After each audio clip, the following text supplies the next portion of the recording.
Farmers markets aren't just good business for farmers. They're good business for whole communities. They attract people to a hub, usually downtown, where people shop and eat in addition to picking up fruits and vegetables. The food trucks come too. A relatively new farmers market south of Plattsburgh is breathing new life to a small downtown. That's today's story of the day. Support for Story of the Day comes from Claxton Hepburn Medical Center, dedicated to providing patient care and regional services to the people of St. Lawrence County. claxtonhepburn.org. Hey, I'm David Sommerstein. It's Thursday, August 24th. First up, Governor Kathy Hochul delivered a statewide address today about the migrant crisis in New York City and other parts of the state. Hochul said she sent a letter to President Joe Biden calling on him to take executive action and direct additional federal resources to the state. Among other things, Hochul wants to see expedited work authorizations for asylum seekers so they can be placed in jobs that have been unfilled for too long. She says she's ordering the Department of Labor to proactively connect asylum seekers with potential employers. For me, the answer to these two crises, this humanitarian crisis and our workforce crisis, is so crystal clear and common sense. Let them get the work authorizations. Let them work legally. Let them work. More than 100,000 migrants have traveled to New York City over the last year, straining food and shelter resources in the city. Other cities upstate have passed states of emergency to prevent migrants from being sent to those communities. In a briefing after Hochul's speech, Department of Labor Commissioner Roberta Reardon said the department will work on matching asylum seekers with potential employers before their work authorizations come in. When that paper arrives, the minute they get their authorization, we can begin to make those introductions so that employers can pull the lever and employ those people as quickly as possible. Governor Hochul's letter to the president also asks for financial assistance for New York City and the state, the use of federal land as temporary shelters, and federal funding for National Guard members, providing operational support statewide. The town of Keene's hiker shuttle will return on Saturday. According to the Adirondack Daily Enterprise, the service typically starts in late June or early July, but it's had difficulty finding staff and a certified driver.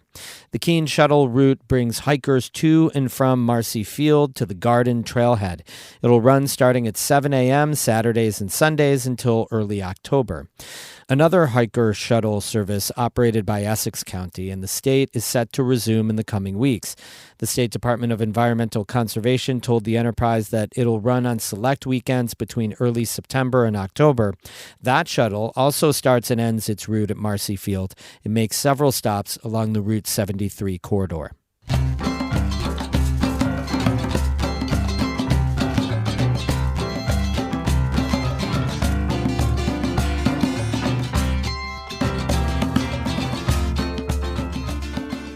Once a month on Sundays in the summer, a big grassy park comes alive in Peru, a small town south of Plattsburgh.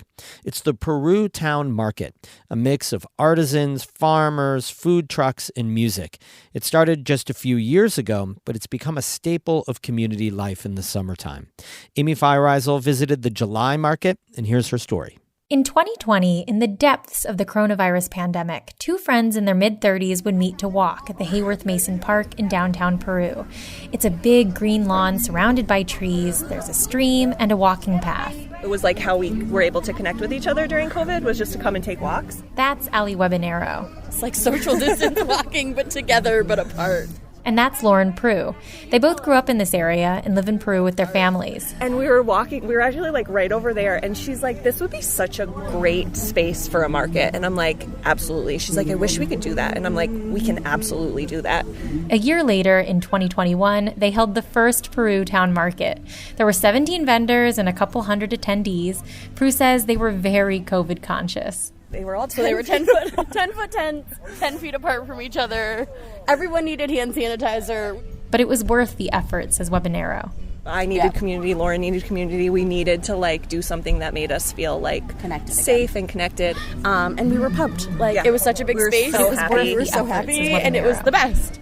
3 years later, and the market has grown up. Rain or shine, it happens once every month from June through October. Webanero and Peru still run it with the town's support, and at their July market, there were 54 vendors set up on the edges of the park in a big circle. That's on purpose, says Webanero. We do the circle because we both have little kids, and we need to just be able to see them at all times because it gets a little hectic here sometimes. But I also think there's something about the circle, it feels really welcoming. Everything for sale here is homemade or homegrown. Most of the vendors are local. 50-year-old Dina Garvey is one of them. She's from Lewis, about 20 minutes south.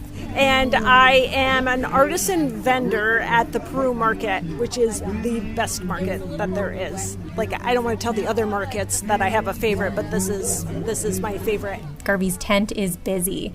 She's surrounded by the hand-painted signs she makes out of reclaimed materials. Anything that has had a previous life, I reincarnate it into something new. She's been here since the very first market, and she's seen it grow from a small locals-only thing to an attraction. I've had people today that are from Mineville and further south, and then people from Plattsburgh and Champlain and lots of locals. So it's a good mix. The life that the market brings to town is music to Mel Irwin's ears. I'm from Peru, lived here all my life. Irwin is on the town board. The town board has been very, very supportive, and I firmly believe if we want our towns to grow and stay young, that we need things like this to keep young people coming. He says the market is pulling people here. And I don't think anybody would dispute the fact that, the restaurants are picking up business, the gas stations are picking up business. Oh my gosh, thanks for coming! People are pouring into the market, and they're lingering, wandering with their flowers and art, stopping to chat, eating food at picnic tables. There's a real community feel, says Morgan Ahern, a Peru native. I look forward to this day like Christmas. I really do. I love it. My friends stop by. It's just a fun day. She and her partner, David Langlace, live just 5 minutes down the road, and they sell vegetables from their backyard garden. Langlace says Peru needed something like this. It's been really great for us. We love doing it, not just for selling our vegetables. It's really just a side benefit. We just love the community aspect of it. As more people arrive, the packs of children running across the center of the market grow. This is what they do, and they call themselves the market kids. Organizer Lauren Prue says as parents of young kids, they wanted this to be a space for everyone. Everyone here has brought a dog, or they're walking a dog, or there are kids, and there are strollers, and this was what we wanted. Because this is the village that we want to create for our kids, for our personal friendships. The final head count for the July Peru Town Market was 1,500 people, the most they've ever had. I left Peru and Webanero wrangling kids and cars. Amy Feiereisel, North Country Public Radio, Peru. The next Peru Town Market is this Sunday from 10 to 2 at the Hayworth Mason Park in downtown Peru. The story came about because of our Good News tip line through NCPR's Texting Club. If you have a story idea about something good happening in your community, we want to know about it. Text the word TIP to 315-978-6277. Again, text the word TIP to 315-978-6277. A Good News tip line. It's awesome. Music today by Christopher Watts of Canton and Animal Crackers of Potsdam. I'm David Summerstein, North Country Public Radio.